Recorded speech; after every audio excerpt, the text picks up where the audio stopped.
Hello students, welcome to Well Academy Plus. मेरा नाम है अब्दुल और आज हम हेरॉन्स फार्मूला को कंटिन्यू करने वाले हैं। वैसे इसको कंटिन्यू नहीं बोल सकते क्योंकि काफ़ी टाइम हो गया। 12.1 तक मैंने आपको पढ़ा दिया है, 12.2 से मैं कंटिन्यू करूंगा। आई नो मैं काफ़ी लेट हो रहा हूँ वीडियोस अपलोड करने में, लेकिन काफ़ी दूसरे भी चैनल्स हैं। मुझे नहीं पता था कि आप लोगों को मेरी वीडियोस बहुत ज़्यादा पसंद आएगी। So thank you so much इतना सपोर्ट करने के लिए। 40,000 सब्सक्राइबर्स होने वाले हैं। जल्दी से सब्सक्राइब करके अब आप इसको ज़्यादा से ज़्यादा शेयर करो अपने ग्रुप्स के साथ। वीडियोस पसंद आती है तो लाइक का बटन तो प्रेस हो ही जाना चाहिए। और सबसे पहला क्वेश्चन 12.2 का हम यहाँ पे पढ़ते हैं, जहाँ पे आपको मैं कोशिश करूंगा कि यहाँ पे डिस्प्ले कर दूं, वरना टेक्स्ट बुक्स ओपन कर लो। यहाँ पे दिया गया है a park in the shape of a quadrilateral ABCD। एक पार्क है जिसका शेप क्या है, क्वाड्रिलेटरल है, और उसको यहाँ पे नाम दिया है ABCD। Has angle C 90 degree. जितना हम पढ़ेंगे उतना डायग्राम बनाते जाएंगे। तो क्वाड्रिलेटरल है तो सबसे पहले हम क्वाड्रिलेटरल एक बना देते हैं। जैसा मुझे समझ में आता है वैसा मैं बना रहा हूँ, आप भी अपने हिसाब से बना देना। क्या कहा है, ABCD इसका नाम है, इसको नाम भी दे देते हैं ABC एंड D। ठीक है, now angle C is 90। Angle C 90 है, यस, दिखने में नहीं है लेकिन है। ओके चलो, AB equals to 9। AB equals to 9। देखो टेक्स्ट बुक में बोल दिया मतलब 90 है, तो हमें उसका जैसा ड्रॉ करना है ये सब जरूरी नहीं है, चलेगा। ठीक है, बस आप इसको 90 की तरह रिप्रेजेंट करना। उसके बाद क्या कहा है, BC इज 12, ये भी लिख दिया। CD इज 5, CD 5 है, और AD जो है 8 है। ठीक है, यहां पे बात खत्म हुई। How much area does it occupy. चलो अब हम इसको सॉल्व करेंगे।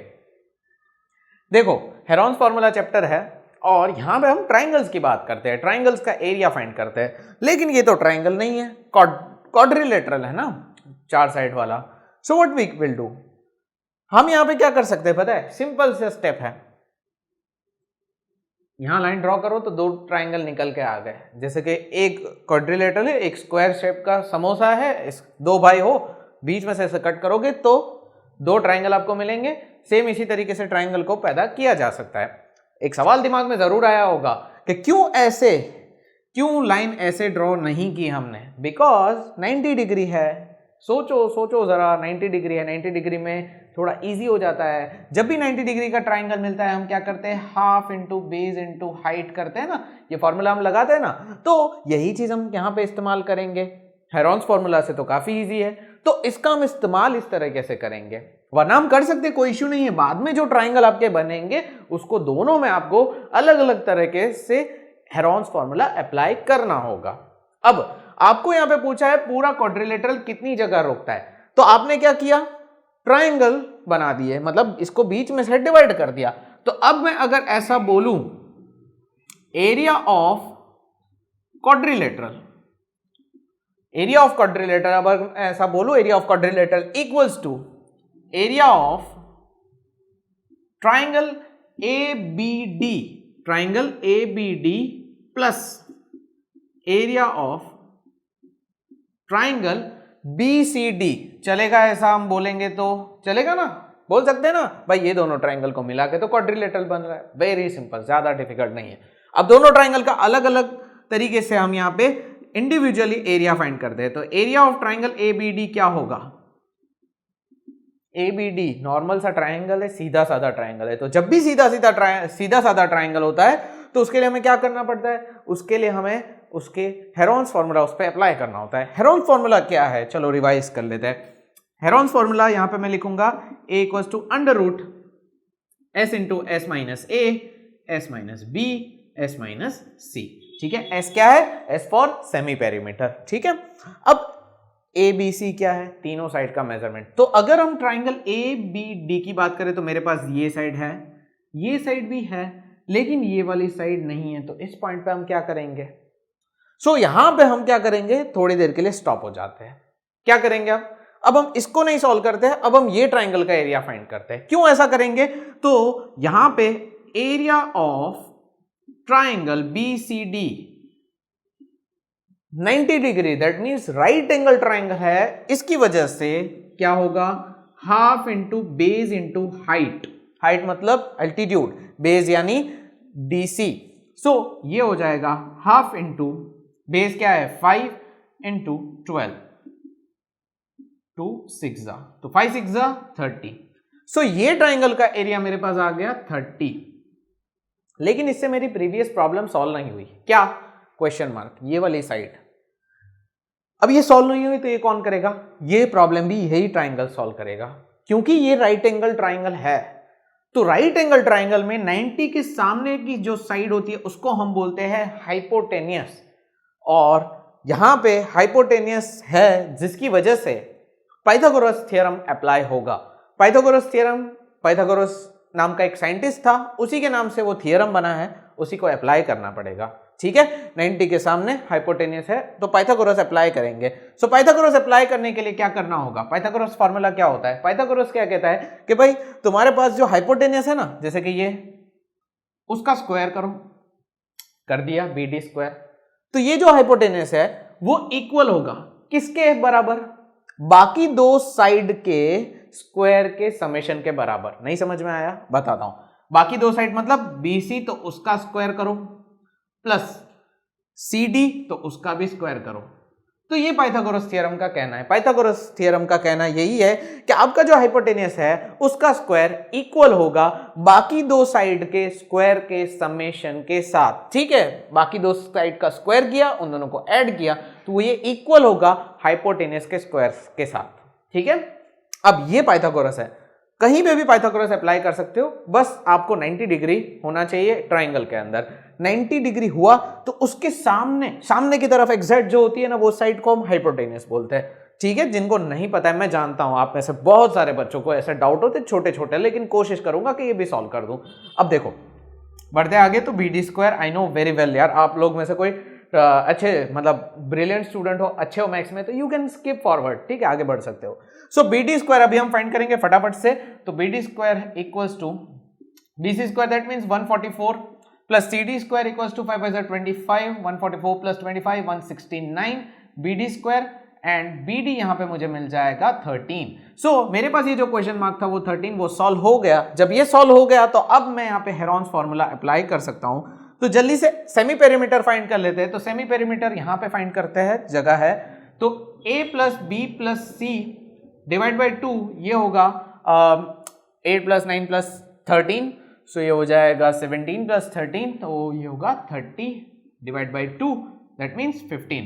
तो S मेरे पास 15 आ गया। हेरॉन्स फॉर्मूला में इसको मैं अप्लाई करता हूं। 15 इंटू 15 माइनस 8, 15 माइनस 9, 15 माइनस 13,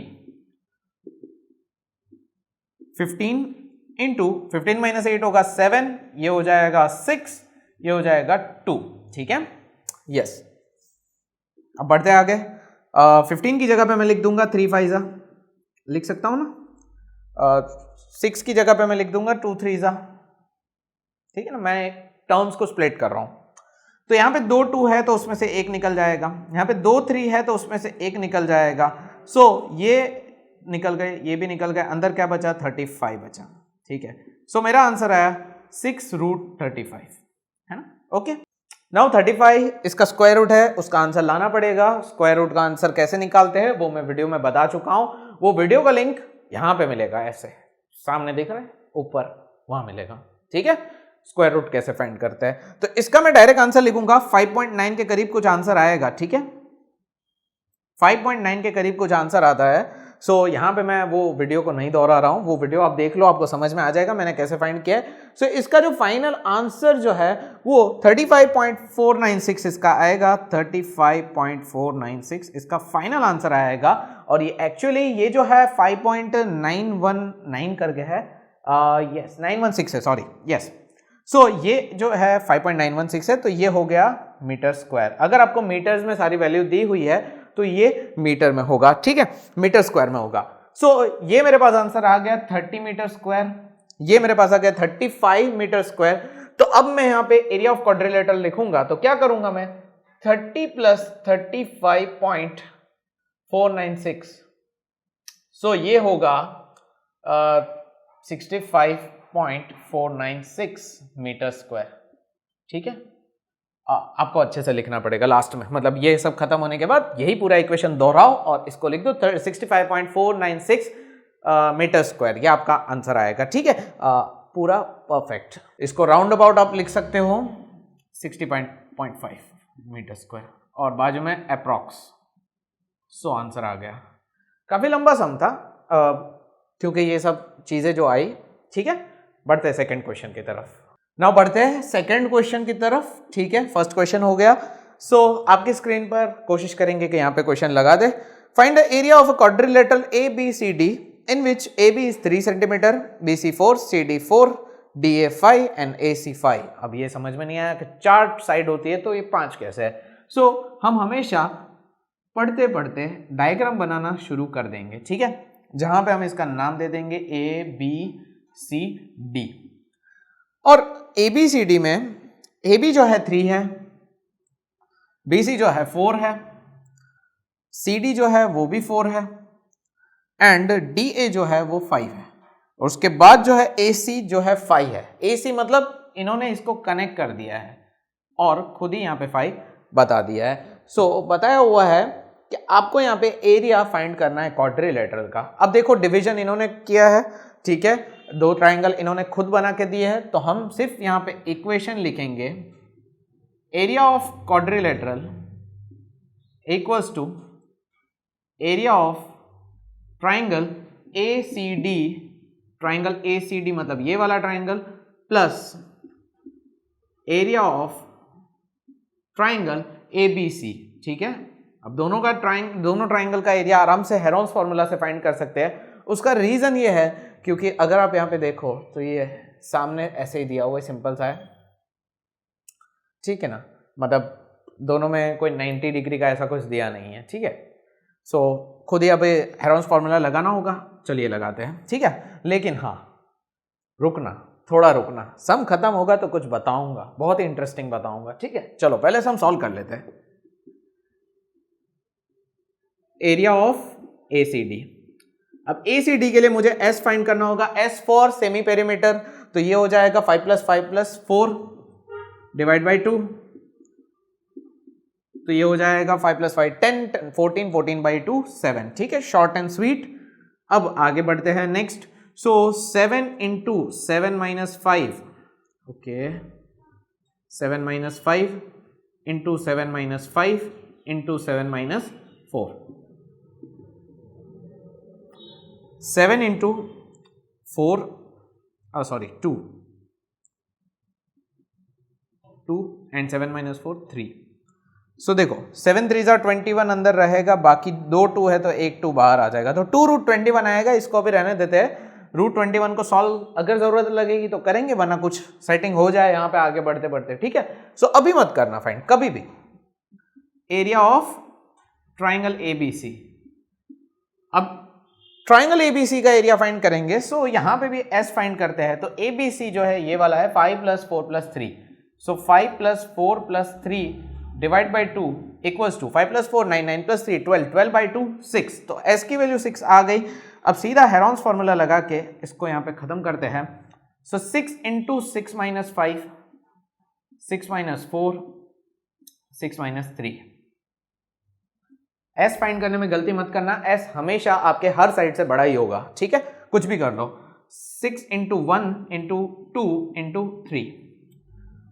अब दिखने में तो ये कुछ है नहीं, 6 2 = 12, 12 3 = 36। 36 जो है वो 6 का 36 जो है परफेक्ट स्क्वायर है, तो √36 हो जाएगा 6। सो ये काफी सिंपल है। सॉरी ये तो एरिया है, ये काफी सिंपल वे में आ गया। ठीक है ना, इसमें ज्यादा दिक्कत नहीं आई। सो एरिया ऑफ क्वाड्रिलेटरल के हिसाब से अगर हम देखें तो ये होगा हमारा 6 + 2√21। ठीक है ना, अब 2√21 तो फाइंड करना पड़ेगा। क्या करेंगे, फाइंड करेंगे वो वाली वीडियो वहाँ है ना, देखिए वहाँ पे। हाँ, ये होती है 4.983 नहीं 583। यस, ठीक है ना। अब इसका एक है ना, रुकना, अभी मैं वीडियो खत्म करूंगा, 2 ही सम सॉल्व करूंगा, पार्ट 2 में सेकंड वीडियो आएगी। अभी इस सम के रिलेटेड कुछ बात करेंगे, इसका आंसर तब तक ले लेते हैं। तो 9.166 आएगा। 9.166 यहाँ पे लिख देते हैं सीधा। सो आपका आंसर आ गया, क्या आया 15.166। ये फाइनल आंसर है इसका। ठीक है, सजावट के साथ सप्लीमेंट्री में लिख देना अगर सॉल्व करते हो। बहुत सारे स्टूडेंट्स को देखता हूं, कल एग्जाम है, आज मैं वीडियो देख रहा हूं, कौन देख रहा है मेरे साथ, लाइक करो। ये क्या बात हुई भाई, तो कल एग्जाम है अगर, तो इसको अच्छे से सजावट करके लिखना। Okay fine. अब बढ़ते हैं कुछ इंपॉर्टेंट चीजें इसमें। देखो, अगर आप थोड़ा सा ऑब्जर्वेशन करते हो, थोड़ा सा अपना जो दिमाग है वो लगाते हो, तो ये वाले ट्राइंगल को आराम से ये सब किए बिना सॉल्व कर सकते हो। इसमें कुछ किया वैसे भी नहीं है, आराम से सॉल्व हो गया। आप बोलोगे कि करना हो तो कुछ इसमें बताओ, यहाँ क्या है, लेकिन फिर भी बता रहा हूं। देखो, अगर आप इसका स्क्वायर और इसका स्क्वायर करते हो तो होता है 9 + 16, है ना। इसका समेशन हुआ 25। 25 क्या है, पाई का परफेक्ट स्क्वायर है, ये आंसर आ गया। दैट मीन्स ये जो है वो राइट एंगल ट्राइंगल है। पाइथागोरस थ्योरम को ही अप्लाई करके हमने क्या किया, इसको वेरीफाई किया। वेरीफाई करके पता चला कि ये तो क्या है, राइट एंगल ट्राइंगल है। तो राइट एंगल ट्राइंगल है तो इसका आंसर आएगा, इसका जो एरिया होगा वो half into base into altitude होगा, जो कि होगा 4 × 3, 4 3 = 2 3 = 6। देखो आंसर यहां पे भी 6 आ गया। ठीक है, ये सब किए बिना आ गया। बट जब आप ये चीज करोगे तो आपको यहां पे प्रूव करना होगा कि ये 90 डिग्री का है, और प्रूव करने के लिए पाइथागोरस लिखना ही पड़ेगा। तो जस्ट फॉर योर इंफॉर्मेशन, कभी भी ऐसा एग्जाम में एज अ एमसीक्यू आता है तब ये आपको बहुत काम लगेगी ये ट्रिक, लेकिन ये सम करते टाइम नहीं काम लगेगी। सो आपकी इंफॉर्मेशन के लिए मैंने आपको बता दिया कि ये एक राइट एंगल ट्राइंगल है। पता कैसे चला, दो साइड का स्क्वायर करके प्लस किया तो वो परफेक्ट स्क्वायर क्या है, इसका ही है। सो आई थिंक आपको ये चीजें भी समझ में आ गई होगी। तो ये हमारा सबसे पहला पार्ट है इस सम के रिलेटेड जो मैं बताना चाहता था, एमसीक्यू में ध्यान रखना। सेकेंड एंड वेरी इंपॉर्टेंट, अगर आपको वो वाली जो वीडियो नहीं देखनी और उसके अलावा इसका फाइंड करना है 21 का जो स्क्वायर रूट है, तो मेरे पास अपनी खुद की ट्रिक है, लेकिन उससे आंसर इतना भी एक्यूरेट नहीं आएगा जितना वो मैंने बताया हुआ है। लेकिन मेरी अपनी ट्रिक है, मैं अगर किस तरह से करता हूं, देखो 21 के आसपास परफेक्ट स्क्वायर कौन सा है, तो एक है हमारा 25, एक है हमारा 16, दो ही है। अब देखो 16 और 25 दोनों के बीच में ये 21 आ रहा है बेचारा, ये है 4, ये है 5, तो 21 जो है वो किसका स्क्वायर होगा, वो नंबर 5 और 4 दोनों के बीच में आ रहा होगा। 16 से 25 का डिफरेंस कितना है, 9 काउंट का डिफरेंस है। मतलब हाथ में आप गिनते हो तो 17, 18, 19, तो ये कितना काउंट होता है, 9 काउंट का होता है ना डिफरेंस। और इनके बीच में डिफरेंस कितना है, एक का ही डिफरेंस है। तो ये जो एक का डिफरेंस है इसको मैं 10 बार डिवाइड कर दूं, जैसे कि 4 को मैं यहाँ पे 4 के बीच में, 4 से लेकर 5 तक का सफर मैं इतना लंबा कर दूं, 4.1 2 3 4.4 4.5 4.6 4.7 4.8 4.9। अब आप पूछोगे कि क्यों ये सब कर रहा हूं मैं, और क्यों मैंने 10 ही हिस्से किए, ज्यादा क्यों नहीं किए, मैंने 9 ही किए, 10 भी नहीं किए। ये जो 5 है वो तो अब आया, चलो तो क्यों मैंने 10 हिस्से किए, बिकॉज इन दोनों के बीच में जो काउंट है ना वो कितना है, 9 का है। तो मैंने 9 के आसपास जो नंबर आता है उतना मैंने डिवीजन कर दिया। मान लो इनके बीच में का काउंट होता 20, तो मैं 20 हिस्से करता। 20 हिस्से कैसे करता, तो मैं अपने हिसाब से कर देता, 4.05 4.1 4.15 4.2 ऐसे कर देता, ठीक है। लेकिन ये सब मैं माइंड में करता हूं, आपकी प्रैक्टिस हो तभी करना। अब 9 काउंट का डिफरेंस आता है, और 16 के बाद कितने काउंट के बाद ये आ रहा है, तो हम गिनते हैं 17 18 19 20 21, फिफ्थ काउंट पे आता है। फिफ्थ काउंट मतलब 4.5 पे आ रहा है, मतलब 5 काउंट किए ना, 1 2 3 4 5, तो 5 पे ये क्या आ रहा है, 16 + 5 करेंगे तो क्या आएगा, 21 आएगा। तो हमें क्या, हमारा आंसर क्या आ रहा है, 4.5 के करीब होगा। अब मैं यहां पे देखता हूं, देखो आ गया आंसर। 583 की, या वो कैलकुलेटर आंसर करते हैं, दिमाग से आंसर इतने तक ही आएगा। आ गया 4.5 लेते हैं। तो ये मेरी अपनी ट्रिक है, ठीक है, लेकिन ये सब दिमाग में करना पड़ता है। अगर कर सकते हो बहुत अच्छी बात है। तो this will be easy method. आपको मैं जो वीडियो बता रहा हूं उसमें एक फॉर्मूला है, लेकिन ये इजी मेथड है। आई होप आपको अगर करना हो तो आप देख लेना, ठीक है। सो इसके बाद का जो सम है ना, एरोप्लेन पेपर वाला, नेक्स्ट वीडियो में देखेंगे। सो मिलते हैं नेक्स्ट वीडियो में। पसंद आए तो लाइक कर देना, मुझे कमेंट करके बताना वीडियो कैसी लगी। एंड काफी कुछ चेंजेस आपको दिख रहे होंगे हेरॉन्स फार्मूला के प्रीवियस वीडियोस से। सो कैसे लगे मुझे कमेंट करके जरूर से बताना। मिलते हैं नेक्स्ट वीडियो में, तब तक के लिए goodbye, take care. Subscribe करके अपने दोस्तों को शेयर करो। Okay bye.